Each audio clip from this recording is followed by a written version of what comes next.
Assalamualaikum warahmatullahi wabarakatuh. Nama Rizka Nur Sapitri, NIM 18507-048, Prodi Pendidikan Biologi Unima. Di sini saya akan menjelaskan materi tentang identifikasi tumbuhan. Tahukah kamu apa itu identifikasi tumbuhan? Identifikasi merupakan kegiatan dasar dalam taksonomi. Identifikasi mencakup dua kegiatan, yaitu klasifikasi dan tata nama. Jadi, identifikasi adalah menentukan persamaan dan perbedaan antara dua makhluk hidup. Kemudian menentukan apakah keduanya sama atau tidak, baru kemudian memberi nama. Cara mengidentifikasi tumbuhan. Yang pertama, jika tumbuhan yang akan diidentifikasikan itu belum dikenal oleh dunia ilmu pengetahuan, jadi belum ada nama ilmiahnya. Juga belum ditentukan tumbuhan itu berturut-turut dimasukkan ke dalam kategori yang sama. Yang kedua, jika tumbuhan yang akan diidentifikasikan itu sudah dikenal oleh dunia ilmu pengetahuan, sudah ditentukan nama dan tempatnya yang tepat dalam sistem klasifikasi. Identifikasi tumbuhan selalu didasarkan atas spesimen atau bahan yang real, baik spesimen yang masih hidup maupun yang telah diawetkan. Oleh pelaku identifikasi spesimen yang belum dikenal itu melalui studi yang seksama, kemudian dibuatkan candera atau deskripsinya di samping gambar-gambar terperinci mengenai bagian-bagian tumbuhan yang memuat ciri-ciri diagnosisnya. Berikutnya adalah menetapkan spesimen itu merupakan anggota populasi jenis apa dan berturut-turut ke atas dimasukkan kategori mana, marga, suku, bangsa, dan kelas serta divisinya. Penentuan nama jenis dan tingkat-tingkat takson ke atas berturut-turut tidak boleh menyimpang dari ketentuan yang berlaku dalam KITT. Nama takson baru itu selanjutnya harus dipublikasikan melalui cara-cara yang diatur dalam KITT. Macam-macam sarana identifikasi. Identifikasi tumbuhan yang tidak kita kenal tetapi telah dikenal oleh dunia ilmu pengetahuan. Pada waktu ini tersedia beberapa sarana antara lain. Yang pertama, menanyakan identitas tumbuhan yang tidak kita kenal kepada seorang yang kita anggap ahli dan kita perkirakan mampu memberikan jawaban atas pertanyaan kita. Yang kedua, mencocokkan dengan spesimen herbarium yang telah diidentifikasi. Cara ini merupakan cara yang umum terjadi di seluruh dunia yang berupa pengiriman spesimen tumbuhan ke herbarium atau lembaga-lembaga penelitian biologi untuk diidentifikasikan. Selain itu, cara ini juga kerap digunakan antar ilmuwan untuk memperoleh kepastian mengenai identitas tumbuhan, pengecekan silang atau konfirmasi. Yang ketiga, mencocokkan dengan candra atau gambar-gambar yang ada pada buku flora atau monografi. Selain penguasaan ilmu hayat, pelaku identifikasi dengan cara ini harus pula menguasai peristilahan yang lazim digunakan dalam mencandra tumbuhan. Selain itu, kadang diperlukan juga peralatan tertentu seperti perangkat, alat pengurai, atau dissecting kit, kaca pembesar, bahkan mikroskop. Yang keempat, menggunakan kunci identifikasi. Kunci identifikasi merupakan sederetan pertanyaan-pertanyaan yang jawabnya harus ditemukan pada spesimen yang akan diidentifikasi.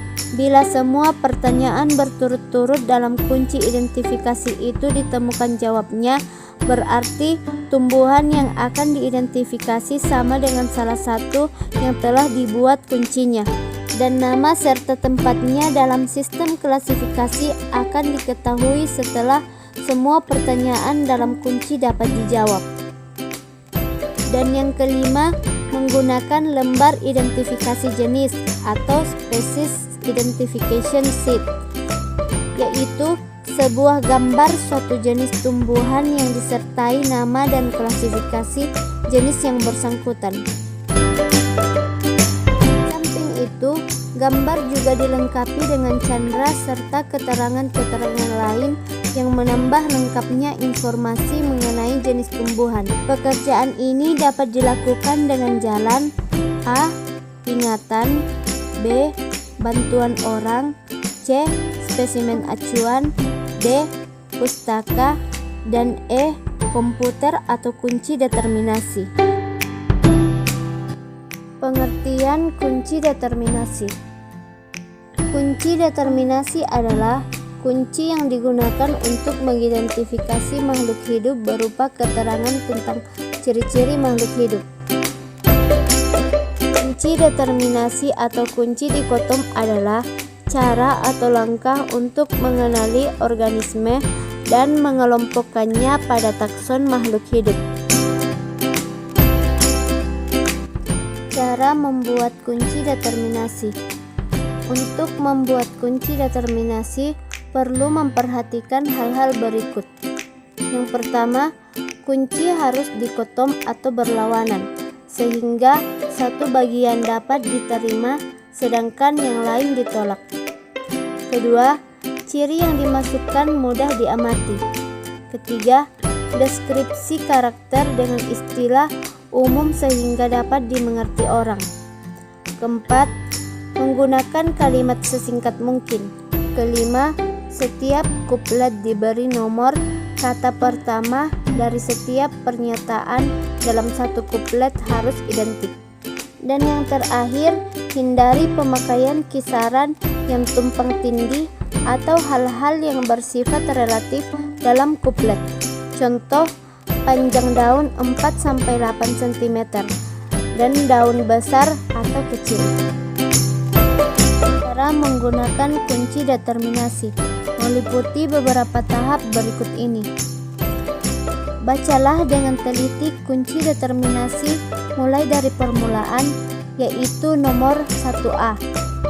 Cocokkan ciri-ciri tersebut pada kunci determinasi dengan ciri yang terdapat pada makhluk hidup yang diamati. Jika ciri-ciri pada kunci tidak sesuai dengan ciri makhluk hidup yang diamati, harus beralih pada pernyataan yang ada di bawahnya dengan nomor yang sesuai. Misalnya, pernyataan 1A tidak sesuai, beralihlah ke pernyataan 1B. Jika ciri-ciri yang terdapat pada kunci determinasi sesuai dengan ciri yang dimiliki organisme yang diamati, catatlah nomornya. Lanjutkan pembacaan kunci pada nomor yang sesuai dengan nomor yang tertulis di belakang setiap pernyataan pada kunci. Jika salah satu pernyataan ada yang cocok atau sesuai dengan makhluk hidup yang diamati, alternatif lainnya akan gugur.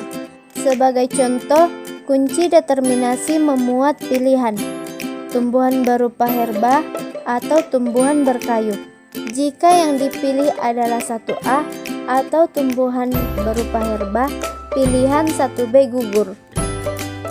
Begitu seterusnya hingga diperoleh nama famili, ordo, kelas, dan divisio atau filum dari makhluk hidup yang diamati.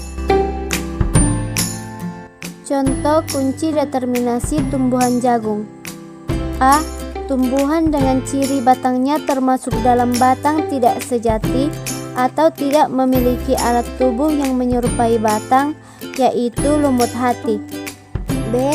Pada batang tidak diketemukan pembuluh, yaitu lumut daun. C. Pada daun terdapat bintik kuning atau coklat. Jika ditekan akan keluar serbuk kecil, yaitu tumbuhan paku. Sekian video materi tentang identifikasi tumbuhan dari saya. Semoga bermanfaat. Apabila ada kesalahan dan kekurangan, mohon dimaafkan. Wassalamualaikum warahmatullahi wabarakatuh.